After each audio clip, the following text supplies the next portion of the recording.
Zowel de spelers als trainer Henk de Jong van Cambuur tonen haar verbaasd door het onverwachte ontslag van assistenttrainer Sander van der Heijden juster. Op de training van Moon lieten de partijen weten dat ze de affaire tegen spietig vinden. Even zo'n onvierde Sjoerd Overgoor hier van der Heijden net voor het hoegt. Het komende vrije weekend willen de spelers broeken om de holle leeg te maken, zo zeggen ze. In de Willemshaven in Haas is het officieel uitgezet met de renovatie van het entrepotgebouw. Dat is 4 vertutten is. De gemeente wil het nou opknappen, de gevels worden ompakt en er komt een nieuw dak op. Het entrepotgebouw moet in de toekomst een rol krijgen als ontvangstruimte voor mensen die met een cruiseschip naar Haas komen.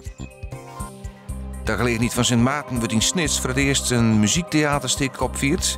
Ik Martinus, het is het verhaal van de Hillige Martinus en van de conservatoriumstudent Marius.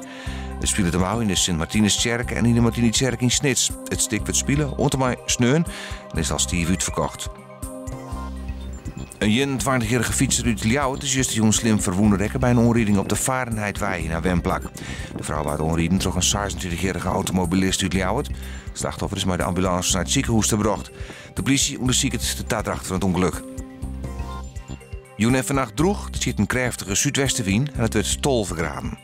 Morgen de zinnen erbij, 16 graden. De zuidwestenwind bloot vrij krachtig en het is morgen droeg.